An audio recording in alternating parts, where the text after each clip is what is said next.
पोहा जलेबी की खुशबू और राजवाड़ा की शान, इंदौर की हर खबर पर नजर रखना हमारी है पहचान। स्वागत है आपका राजीव टाइम्स की इंदौर स्पेशल बुलेटिन में। इंदौर स्पेशल बुलेटिन में पहली खबर पर नजर डालते हैं। इंदौर में आकांक्षा योजना के तहत SC/ST के बच्चों को दी जाने वाली नीट परीक्षा की एडिशनल कोचिंग में अच्छे टीचर नहीं होने की शिकायत को लेकर बच्चे कलेक्टर के पास पहुंचे हैं। बच्चों ने बताया कि जो टीचर उन्हें पढ़ा रहे हैं उन्हें ठीक से स्पेलिंग भी नहीं आती है। कलेक्टर शिवम वर्मा ने सभी विद्यार्थियों की बात सुनी और एक टीम बनाकर उन कोचिंग संस्थानों से बात करने की बात कही। कलेक्टर ने मीडिया को बताया कि कोचिंग के टीचर जो पढ़ाते हैं उन्हें डाउट क्लियर नहीं कर पाते। अपर कलेक्टर और ACI जांच करेंगे कि टीचर कैसे पढ़ा रहे हैं। कलेक्टर शिवम वर्मा ने बताया कि अगर टीचर अच्छा नहीं पढ़ाएंगे तो कार्रवाई की जाएगी। बच्चों के भविष्य को ध्यान में रखते हुए शिक्षा व्यवस्था में सुधार लाया जाएगा। छात्रावास के बच्चों की ये पॉइंट है कि उनके कोचिंग जो पढ़ाते हैं, जो यहाँ के टीचर, वो उनके डाउट क्लियर नहीं करते और उनको पढ़ाते नहीं ठीक से। तो इसके लिए कल हमने हमारे ADM साहब और हमारे जो AC ट्राइबल है उनकी पूरी टीम जाके देखेगी और ऐसे टीचर जो अगर नहीं पढ़ा पा रहे हैं उनको नहीं पढ़ाना चाहिए वहाँ पर। और शासन कोचिंग्स को बहुत सारी उनको वो देते हैं और अगर हमारे टीचर अच्छा नहीं पढ़ा पाएंगे तो हम ऐसे टीचर की ज़रूरत नहीं है। हमारे टीचर अच्छे होने चाहिए, बच्चों को अच्छे से पढ़ाएं, उनके डाउट क्लियर करें। जहाँ पर जो टीचर हमको पढ़ाते हैं उन लोगों को सर, जो हमारे फिजिक्स के टीचर हैं उनको सर खुद को डिफ्रेंशिएशन की स्पेलिंग नहीं आती है। तो अब आप लोग ही बताइए कि इस व्यवस्था से हमारी नीट क्लियर हो जाएगी या नहीं। यहाँ तक कि सर उनको एडिशन की स्पेलिंग नहीं आती है, वो एडिशन को एडिसन लिखते हैं, SON लास्ट में लिखा जाता है। तो महोदय, और जब हम यह हमारी बात जब हमारे मैनेजमेंट वाले टीचर को बोलते हैं तो वो लोग बोलते हैं कि जिन टीचर को हम लोग लाएंगे उन्हीं से पढ़ना पड़ेगा। उनका पढ़ाने का तरीका हमको अच्छा नहीं लगा, जिसकी शिकायत हमने हमारे मैनेजमेंट के सर आदित्य निगम सर से की थी, जिन्होंने हमको बोला कि तुम लोग मतलब ना जैसा मैं करूँगा, जैसा मैं चाहूँगा वैसा होगा, जो मैं टीचर्स लाऊंगा उनसे ही तुमको पढ़ना पड़ेगा, इसमें तुम्हारा एक्स्ट्रा दिमाग कोई नहीं लगेगा। उसके बाद में हमको उन्होंने 3 बार TC की धमकी दे चुके हैं कि अगर तुमको नहीं पढ़ना है तो तुम लोग निकल जाओ, तुम्हारी जगह दूसरे भी बच्चे हैं जो पढ़ने वाले हैं। और मतलब गर्ल्स में भी ये हुआ है, बॉयज़ में भी हुआ है, बॉयज़ के साथ भी हुआ है, गर्ल्स के साथ भी हुआ है, दोनों के साथ हुआ है। वो लोग और हमारे साथ मिसबिहेव भी होता है। और उन्होंने जैसे कोई भी टीचर्स डेमो देने के लिए आते हैं, तो डेमो देने के लिए आते हैं ताकि हम लोग उनका फीडबैक हाँ या ना हम डिसाइड करने वाले हैं। लेकिन उनका कहना है कि जैसे वो लाएंगे टीचर्स वो सही होंगे, हमारा जो फीडबैक हो वो उनके लिए कोई मायने नहीं रखता। अगली खबर की ओर रुख करते हैं। खाद्य सुरक्षा अधिकारी की संयुक्त टीम ने 335 चंदन नगर धार रोड स्थित न्यू मिलन बेकरी का औचक निरीक्षण किया गया, जहां अजहर खान पिता अफजल खान मिले। मौके पर खाद्य पदार्थ टोस्ट बनते दिखे, जो बहुत ही गंदगी भरे परिसर में बन रहे थे। परिसर में निर्माण स्थल में टोस्ट में मिलाए जाने वाले एक संदिग्ध पाउडर भी मिला है, जो कि विक्रेता के बताए अनुसार टोस्ट निर्माण में मिलाया जाना बताया गया है। उक्त पाउडर में सेक्रीन मिले होने की आशंका होने पर तैयार टोस्ट एवं उक्त पाउडर के नमूने लेते हुए 210 किलोग्राम टोस्ट भी जब्त किया गया है। परिसर में अत्यंत गंदगी पाए जाने पर सुधार होने तक खाद्य कारोबार तुरंत प्रभाव से बंद कराया गया है। इसी तरह तिलक पथ पर स्थित सेठ प्रोडक्ट पर भी कार्रवाई की गई है, जो 8 तिलक पथ पर स्थित है। यहां मौके पर प्रोपराइटर सोनाली सेठ मिली, जहां जांच के दौरान पान में डालने वाली चटनी बनाई जाती है। चटनी में कलर मिलाया जा रहा था, जिसके लिए इसके पास लाइसेंस भी नहीं था। मौके पर एक अन्य सफेद पदार्थ भी पाया गया। मौके से पान चटनी, अज्ञात सफेद पाउडर, चॉकलेट फ्लेवर, शक्कर बूरा के नमूने लिए गए और 198 बॉक्स यानी लगभग 316 लीटर पान चटनी जब्त की गई है। वैध लाइसेंस न होने के कारण प्रतिष्ठान में खाद्य कारोबार तुरंत प्रभाव से बंद कराया गया है। बता दें, इसी तरह की CM हेल्पलाइन से प्राप्त शिकायत के आधार पर सिरपुर धार रोड स्थित विभिन्न प्रतिष्ठानों की भी जांच की गई है। चंदन नगर में एक बेकरी है, यहाँ पर काफ़ी गंदगी पाए जाने का और सेक्रिन के अंदेशा होने पर कार्रवाई की गई है।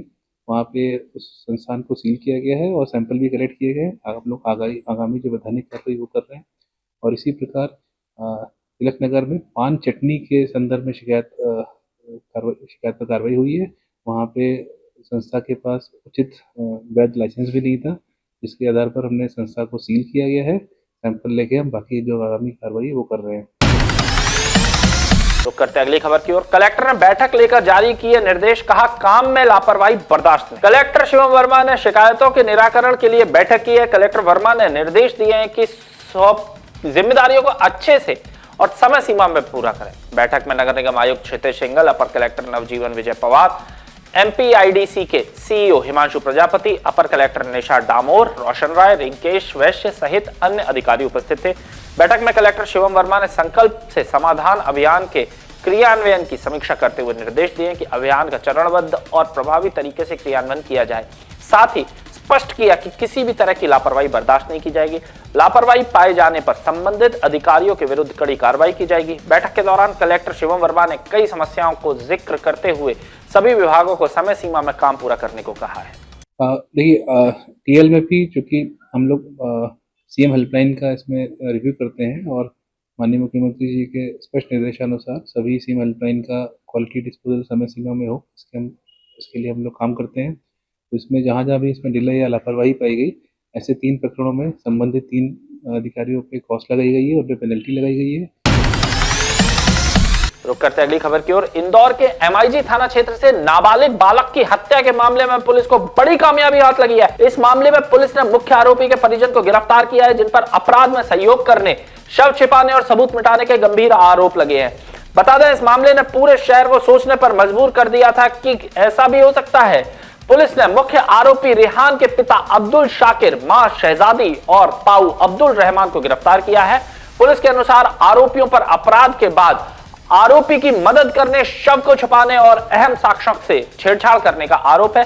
जांच में सामने आया है कि वारदात के बाद परिजनों ने आरोपी को बचाने की काफी कोशिश करी और पुलिस को गुमराह करने का प्रयास भी किया। फिलहाल एमआईजी थाना पुलिस सभी आरोपियों से पूछताछ कर रही है और यह जानने की कोशिश कर रही है कि हत्या के बाद किन किन स्तरों पर साजिश रची गई थी। पुलिस का कहना है कि मामले की जांच जारी है, आगे और भी खुलासे हो सकते हैं। पीएम रिपोर्ट जैसे प्राप्त होती है, समुचित धाराएं उसमें जो भी है बढ़ाने होती बढ़ाई जाएगी।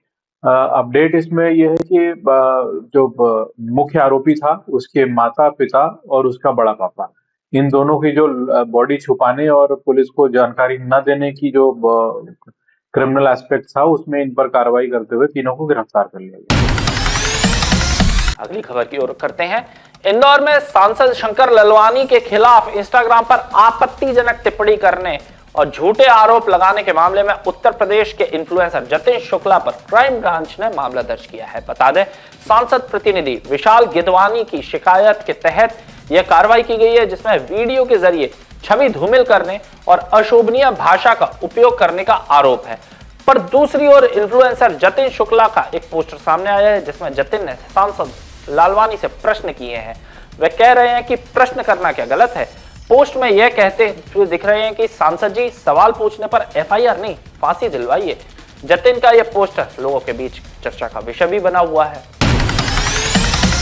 अगली खबर की ओर करते हैं। इंदौर कलेक्ट्रेट में आज जन सुनवाई हुई, जिसमें 300 आवेदन प्राप्त हुए। कलेक्टर शिवम वर्मा ने सभी आवेदकों की समस्याएं सुनी और संबंधित अधिकारियों को समय सीमा में निराकरण करने के निर्देश दिए हैं। आवेदनों में आर्थिक सहायता, परिवार विवाद, मकान पर कब्जा, पुलिस विभाग से संबंधित मामले, रेड क्रॉस से आर्थिक सहायता, सीमांकन, जमीन विवाद और कब्जे से संबंधित मामले शामिल थे। कलेक्टर शिवम वर्मा ने मीडिया को बताया कि मुख्यमंत्री के निर्देश पर जन सुनवाई की जाती है और पीड़ितों की समस्या का समाधान किया जाता है। उन्होंने बताया कि जन सुनवाई का उद्देश्य पीड़ितों की समस्याओं का समाधान करना है और उनकी मदद करना है। स्थापना संबंधी विषय भी हैं, कुछ आर्थिक सहायता के विषय हैं, स्वास्थ्य संबंधी विषय भी हैं, जो परिवार में भी जो मतलब आपसी अगर कोई विवाद है तो उसके कारण भी जो केस हैं वो भी हैं, कुछ राज्य संबंधी केस विषय भी आए। तो कुछ केसेस में तत्काल जहाँ पे आकस्मिक स्थिति थी वहाँ पे तत्काल इसमें इंटरवेंशन के लिए निर्देश दिए गए हैं। बाकी सब में समय सीमा में जो कार्रवाई है उसको पूर्ण करने के निर्देश दिए गए हैं और माननीय मुख्यमंत्री जी के निर्देशानुसार जो जन सुनवाई है उसमें पूरी तरह इसी प्रकार हम लोग कार्य कर रहे हैं। अगली खबर की ओर रुख करते हैं। इंदौर शहर से एक गंभीर और संवेदनशील मामला सामने आया है, जहां होली के पारंपरिक धार्मिक कार्यक्रम के दौरान धार्मिक भावनाओं को आहत करने और महिलाओं के साथ अभद्र व्यवहार किए जाने के आरोप लगाए गए हैं। इस मामले को लेकर जिले के मालवीय नगर, रेवती, बरदरी सहित आसपास के क्षेत्रों में रहवासी बड़ी संख्या में इंदौर कलेक्टर पहुंचे और प्रशासन से कार्रवाई की मांग की। रहवासियों का कहना है कि होली से लगभग 1 महीना पूर्व पूर्णिमा के दिन परंपरागत रूप से होली का डांडा गाड़ने और पूजन की परंपरा वर्षों से चली आ रही है। जिसे सभी समुदाय के लोग मिलकर शांतिपूर्ण ढंग से संपन्न कराते हैं। इस वर्ष भी क्षेत्र में सामूहिक रूप से पूजन कार्यक्रम किया जा रहा था। आरोप है कि इसी दौरान क्षेत्र में रहने वाला मान सिंह गुर्जर मौके पर पहुंचा और डांडा पूजन होते देख आक्रोशित हो गया। पीड़ित पक्ष का कहना है कि आरोपी ने महिलाओं के साथ छीना झपटी की, पूजा की थाली में भी लात मारी और पीड़ितों का दावा है कि पूरी घटना के वीडियो फुटेज और प्रत्यक्ष साक्ष्य उनके पास मौजूद हैं। घटना के बाद रहवासियों ने बाणगंगा थाने में शिकायत दर्ज कराई है, जहां पुलिस द्वारा मामले की जांच का आश्वासन दिया गया है। मामले में गुस्साए रहवासियों ने इंदौर कलेक्ट्रेट के सामने नारेबाजी कर न्याय की मांग की। रहवासियों ने संबंधित अधिकारियों को ज्ञापन सौंपते हुए आरोपी के खिलाफ सख्त कार्रवाई की मांग की है। फिलहाल प्रशासन और पुलिस द्वारा मामले की जांच की जा रही है। हम वहाँ कोई भी धार्मिक कार्यक्रम करते हैं तो वो मानसिंह करने नहीं देते हैं और आड़ी टेढ़ी बात करते हैं। हमारी लेडीज निकलती है तो वो वीडियो बनाता है और पूजा के हाथ में से थाली छुड़ा ली और होली का डांडे काटने गए तो उसमें हाथ में से छुड़ा के फेंक दिया। तो वहाँ पर रहने वाले मानसिंह गुर्जर ने आया और जैसे उसने डांडा करते हुए देखा तो वो बौखला गया। उसने बौखला कर आके महिलाओं को छीना झपटी करी और थाली में लात मारी। पूजा की थाली में डांडा जो था होली का वो हाथ में से छुड़ा कर फेंक दिया, जिसके वीडियो और साक्षात हमारे पास सबूत रखे हुए हैं। हम माननीय कलेक्टर साहब को एक आवेदन देना चाहते हैं और सख्त कार्रवाई की मांग करते हैं। बस भाई ये हमारे मन शुरू से हमारे जब होली जलाता है, हमारे जो होली नहीं जलने थे वहाँ पे हमारे हाथ में से छुड़ा लिया उनने, बोल के यहाँ होली नहीं जलेगी। हम शुरू से वही तो अभी आए 1 साल तो पर इसको आया के और हम शुरू से जला रहे वहाँ पे। वो जब देखो जब छोटा छोटा बच्चा ना भगा दे, पीछे साइड भी नहीं खेलने थे, आगे साइड भी नहीं खेलने थे, और इधर उधर छोटे बच्चे खेलने नहीं थे मतलब। और मैं भजन भाव का तो भजन भाव नहीं करने देते। अगली खबर की ओर रुख करते हैं। इंदौर कलेक्ट्रेट में चल रही जनसुनवाई के दौरान उस समय हंगामा हो गया जब कोई परेशान लोगों ने कलेक्टर कैबिन में बाहर नारेबाजी शुरू कर दी। आपको बता दें, पीथमपुर के पास काली बिल्लौद के ग्रामीण और किसान अपनी परेशानियां लेकर आए थे। वे कह रहे थे, हमारे पास सालों पुराने पट्टे हैं जिस जमीन पर हम खेतीबाड़ी करते हैं, लेकिन शासन ये जमीन AKVN के माध्यम से शक्ति पंप नाम की कंपनी को अलॉट कर दी है। हम लोग अब बेघर हो गए हैं, सरकार हमें दूसरी जगह भी नहीं दे रही है। अब हमारे पास मरने के अलावा कोई और रास्ता नहीं बचा है। पीड़ितों का कहना है, ये बात हम कलेक्टर तक पहुंचाने आए हैं पर हमारी कोई सुनवाई नहीं है।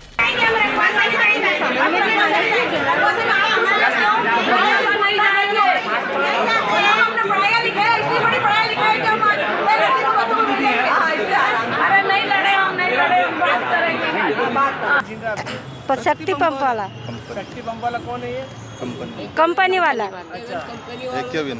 और JCB से गेहूँ सना सगले तोड़ दिया है। हम दौड़ दौड़ के परेशान हो रहे, हमारी कुछ सुनवाई नहीं है। कलेक्टर साहब से मिलने आए तो क्या बोले ये? कलेक्टर साहब तो मिले नहीं, भाग गया। सुन हाथ उसे करते करते निकल गया। कलेक्टर साहब से बात ही नहीं हुई। कागज है काहे के हैं? पट्टे के, जमीन के। आपके पास कागज है, उसके बावजूद भी आपको जमीन से हटाया जा रहा है? हाँ, हटाया जाएगा। अगली खबर की रुख करते हैं। इंदौर के Sharafat Nagar Suhana park colony Khan compound Khajrana में स्थित एक सार्वजनिक आवागमन मार्ग को इस्लामिया करीमिया सोसाइटी द्वारा अवैध रूप से अवरुद्ध करने का मामला सामने आया है। आवेदकों ने कलेक्ट्रेट में शिकायत दर्ज कराई है कि सोसाइटी द्वारा निर्माण सामग्री रखकर रास्ता बंद करने का प्रयास किया जा रहा है। आवेदकों ने बताया कि यह रास्ता करीब 20 फीट चौड़ा और 80 फीट लंबा है और यह उनके घरों का एकमात्र प्रवेश मार्ग है। सोसाइटी द्वारा इस रास्ते पर निर्माण कार्य करने की कोशिश की जा रही है, जिसका आवेदकों ने विरोध किया। आवेदकों ने पुलिस से भी शिकायत की, लेकिन पुलिस द्वारा कोई कार्रवाई नहीं की जा रही। अपर कलेक्टर ने आवेदकों की शिकायत सुनी और संबंधित अधिकारियों को जांच करने के निर्देश दिए। पार्षद को शिकायत की आपने? पार्षद को करीब वो नहीं आ रहा, हमारी मदद नहीं। रूबीना इकबाल है और वो कहते हम नहीं आ रहे, आते ही फोन भी नहीं उठाते हैं। कनेक्टिविटी कोई सी भी नहीं है, एक ही रास्ता दे रखा है, वो भी बंद कर दिया। अब हम कहाँ जाए? परेशान हो रहे हैं। हमारे से शराफत नगर रहवासी संघ के लोग आए हैं सर। हमारी कॉलोनी है, पिछले 70 सालों से वो कॉलोनी है। उसमें वो रास्ता है जिससे 35-40 साल से हम कॉलोनी के रास्ता से इस्तेमाल कर रहे हैं, वहाँ से आते जाते हैं सर। वहाँ इस्लामिया करीमिया नाम की एक सोसाइटी जाके उसने जमीन खरीद ली, आगे वाली जमीन, और वहाँ पर जो हमारा 35 साल पुराना रास्ता था उसको बंद कर दिया गया है, जिसकी वजह से एकमात्र हमारी लाइफ लाइन है सर, वो हमारी जिंदगी है वो रास्ता। उसके अलावा कोई रास्ता नहीं है हमारे पास, उस रास्ते से हम निकल के जाते हैं। 3 दिन पहले उन्होंने जो है वो रास्ता बंद करके दीवार उठा दी है। हमारे 3 दिन से बच्चे स्कूल नहीं गए हैं, कचरे की गाड़ियां 3 दिन से नहीं आ सकी रास्ता बंद होने की वजह से। एकमात्र रास्ता पानी पीने का, पानी इस्तेमाल करने का हमारे यहाँ नगर निगम की लाइन नहीं है नर्मदा की, टैंकरों से पानी की आपूर्ति होती है। 3 दिन से कॉलोनी में पानी खत्म हो चुका है, बिल्कुल भी हमारे पास पानी नहीं रहने के लिए। हमारा निकलना, ड्यूटी जाना, हर एक चीज बर्बाद हो चुके हैं। हमारी जिंदगी का अहम हिस्सा है सब वो बर्बाद कर दिया उन्होंने हमारे को साथ। रुक करते हैं अगली खबर की ओर। इंदौर नगर मुख्यालय पर जन सुनवाई आयोजित की गई, जिसमें बड़ी संख्या में लोग अपनी समस्या लेकर पहुंचे। इस दौरान निगम आयुक्त क्षितिज सिंघल सहित निगम के सभी अधिकारियों ने आम लोगों की समस्या को सुना और कई शिकायतों का मौके पर ही निराकरण किया, जबकि कई शिकायतों के निराकरण और जांच के आदेश संबंधित जोन के अधिकारियों को आदेश दिए। निगम आयुक्त क्षितिज सिंघल ने बताया कि आज जन सुनवाई में ड्रेनेज, गंदे पानी, अतिक्रमण, अवैध निर्माण जैसी कई शिकायतें मिली हैं। सभी शिकायतों के निराकरण के लिए प्रभावी कदम उठाए जाएंगे। इसके अलावा निगम आयुक्त ने शहर की सड़कों पर फैल रही गंदगी को लेकर आम लोगों से सहयोग की अपील की है। उनका कहना है कि नगर निगम की टीम अपना काम कर रही है, लेकिन आम जनता सहयोग करे तो शहर को साफ और स्वच्छ रखा जा सकता है। ये जन सुनवाई में अवैध अतिक्रमण और कुछ उद्यान संबंधी शिकायत थी, कुछ निर्माण कार्यों को लेके भी डिमांड थी। अलग अलग तरह की शिकायतें आई हैं, उनका परीक्षण करके नियमानुसार कार्रवाई की जाएगी। महिला पार्षद भी थी जिन्होंने पानी की समस्या आपसे मिलकर मैंने आपको अवगत कराया। वार्ड 46, हाँ, वार्ड 46 की पार्षद भी आई थी, उन्होंने कुछ समस्या बताई है। कुछ एरिया में उनके यहाँ सप्लाई अभी प्रॉपर्ली नहीं हो पा रहा है। इंदौर बुलेटिन में फिलहाल के लिए इतना ही। आप जुड़े रहे राजीव टाइम्स के साथ। मैं आपसे मिलूंगा कल फिर, तब तक के लिए नमस्कार।